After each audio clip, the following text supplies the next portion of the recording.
ಸ್ವಲ್ಪ ಮೇಲ್ಗಡೆ ಬಾ.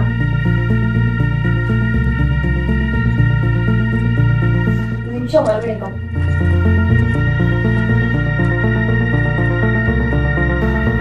ಪ್ರವೀಣ್, ಇದು ಯಾವ್ದೋ ಅನ್ನೋನ್ ಅಕೌಂಟ್ ಇಂದ ಕೆಟ್ಟದಾಗಿ ಮೆಸೇಜ್ ಬರ್ತಿದೆ, ಸ್ವಲ್ಪ ನೋಡು. ಸರಿ, ನಾನು ನೋಡ್ತೀನಿ ಬಿಡು.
ಇಲ್ಲಿ ನೋಡು.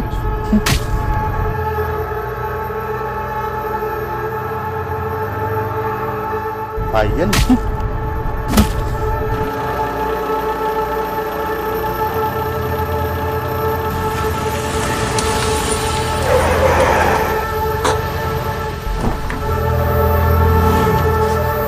ಬಾಬಾ, ನಮ್ಮ ಮನೆ ಒಳಗೈತ್ ಬಾ ನಿಂಗೆ.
ಅಣ್ಣ ಬಂದ, ಅಣ್ಣ ಬಂದ.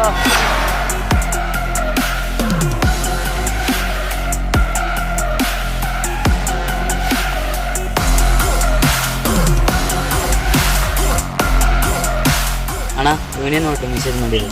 ಯಾರು ಇವನ? ಏಯ್, ನಿನ್ಗೆ ಯಾರು ಅಕ್ಕ ತಂಗಿಲ್ವನ? ಗಂಡ್ಸಾದವನು ಬೆವ್ರು ಸುರಿಸ್ಬೇಕು. ಕಣ್ ಹೆಣ್ಮಕ್ಳು ನೋಡಿ ಚಲ್ ಸುರ್ಸೋದಲ್ಲ.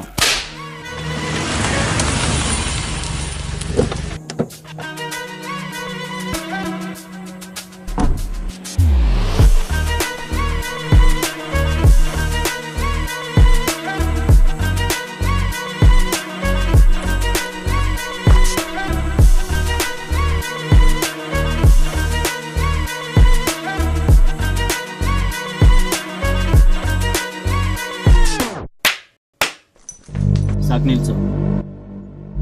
ಹೊಡೆದ್ರೆ ಸತ್ತೋಗಂಗಿದ್ದಾನೆ. ಲವ್, ಮುಖ ತೊಳಸಿ ಬೇರೆ ಬಟ್ಟೆ ಹಾಕ್ಸು. ಊಟ ಮಾಡಿಸಿ ಊರಿಗೆ ಕಳ್ಸೋಣ.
ಸರ್ ಇನ್ನೊಂದ್ಸಲ ಯೋಚನೆ ಮಾಡಿ ಸರ್, ಮೇಗಿಂದ ಪ್ರೆಷರ್ ಬರ್ಬೋದು.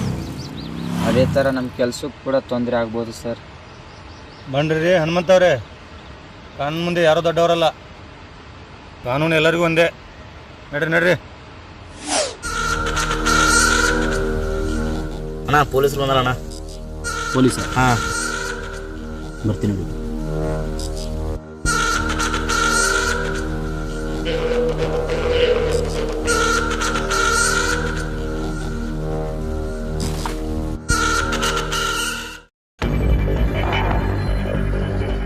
ಸರ್ ಹೇಳಿ. ಸರ್, ಒಂದು ಕೊಲೆ ಕೇಸಲ್ಲಿ ವಿಚಾರಣೆಗೆ ನಿಮ್ಗೆ ಕರ್ಕೊಂಡು ಹೋಗ್ತಾ ಇದ್ವಿ ಸರ್. ಹೌದು ಸರ್, ನಿಮ್ಮನ್ನೇ. ಸರಿ, ನೀವು ಹೊಟ್ಟಿರಿ, ನಾನು ಒಂದು ಕಾರಲ್ಲಿ ಬರ್ತೀನಿ. ಸರ್, ಒಳ್ಳೆ ಮಾತಿನಿಂದ ಬಂದರೆ ನಿಮಗೆ ಒಳ್ಳೆಯದು. ಇಲ್ಲ ಅಂದರೆ ಬೇರೆ ಥರ ಟ್ರೀಟ್ ಮಾಡಬೇಕಾಗುತ್ತೆ. So please. ಸರಿ ನಡ್ರಿ.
ಕೆಟ್ಟ ಸಮಯನ ಕಾದ್ಕೊಳ್ತಿರೋ ಕೆಲವೊಂದಿಷ್ಟು ಜನ ದುಡ್ಡು ಕೊಟ್ಟು ಅಪಪ್ರಚಾರ ಮಾಡಿಸಿ ಧಿಕ್ಕಾರ ಹೇಳಿಸಿದ್ರು.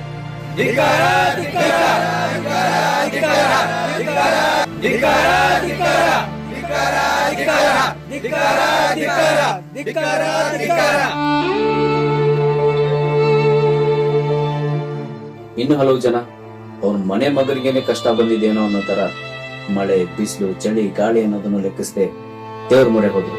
ಅವ್ರು ಆದಷ್ಟು ಬೇಗ ಹೊರಗೆ ಬರ್ಲಿ ಅಂತ ಪ್ರಾರ್ಥನೆ ಮಾಡಿದ್ರು.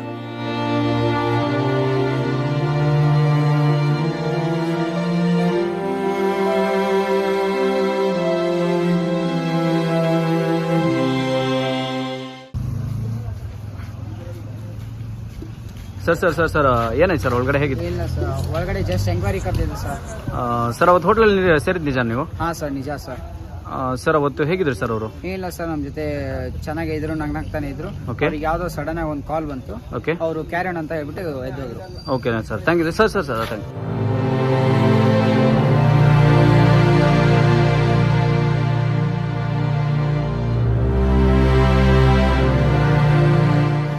ಬನ್ನಿ ನೋಡೋಣ, ಸಿನಿಮಾ ಥಿಯೇಟ್ರು ಖಾಲಿ ಹೊಡಿತಾ ಇದೆ. ಮಾತಾಡ್ಸೋಣ ಬನ್ನಿ ಓನರ್ಗಳನ್ನ.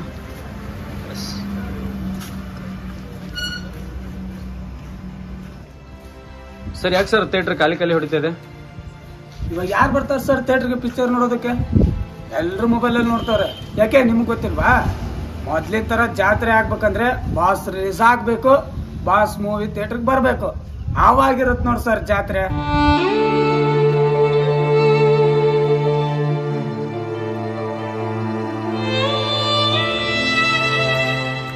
ಸರ್ ಒಂದು ನಿಮಿಷ ಸರ್, ಇದು ಒಳಗಡೆ ಹೋಗಿದ್ರಲ್ವಾ, ಅವರು ಬೇಲ್ ಬಗ್ಗೆ ಏನಾದ್ರು ಮಾತಾಡಿದ್ರಾ? ಇಲ್ಲ, ಬೇರೆ ಯಾವುದೇ ಥರ ಡಿಸ್ಕಷನ್ ಮಾಡಿಲ್ಲ. ಅವ್ರು ಕೇಳ್ತಾ ಇರೋದು ಅವ್ರ ಅಭಿಮಾನಿಗಳ ಬಗ್ಗೆ ಅಷ್ಟೇ.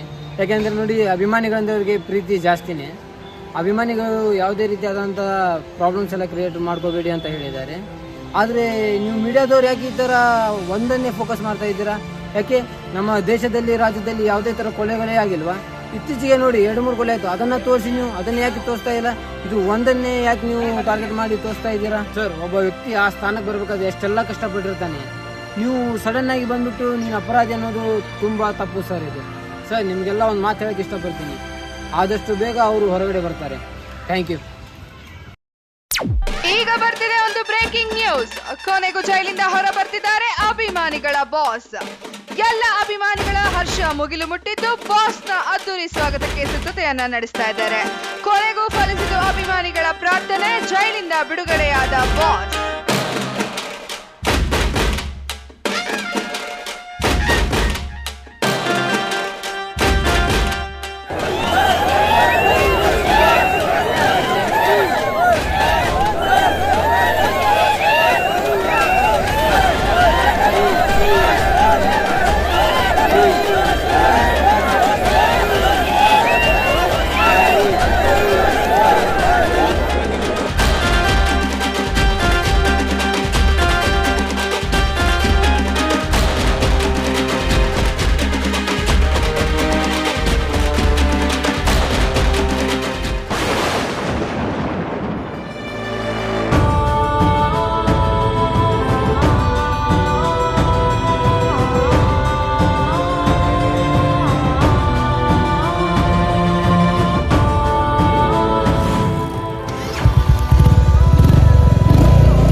ಇದು ನಾ ಕಂಡ ಕನಸು, ಯಾವ ವ್ಯಕ್ತಿಗೂ ಅನ್ವಯಿಸೋದಿಲ್ಲ.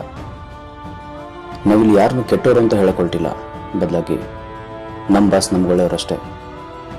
ಜಗತ್ತನ್ನು ಬೆಳಗೋ ಸೂರ್ಯನಿಗೂ ಒಂದಿನ ಗ್ರಹಣ ಹಿಡಿಯುತ್ತೆ. ಹಾಗಂತ ಅವನ ಶಕ್ತಿಯೆಲ್ಲ ಕಳ್ಕೊಂಡಂತಲ್ಲ, ಗ್ರಹಣ ಬಿಟ್ಟಾದ್ಮೇಲೆ ಮೊದಲಿಗಿಂತ ಜಾಸ್ತಿ ಪ್ರಕಾಶಮಾನವಾಗಿ ಜಗತ್ತನ್ನು ಬೆಳಗೋ ಕೆಲಸ ಮಾಡ್ತಾನೆ. ಇಲ್ಲೂ ಹಾಗೇನೆ. The boss will be back very soon.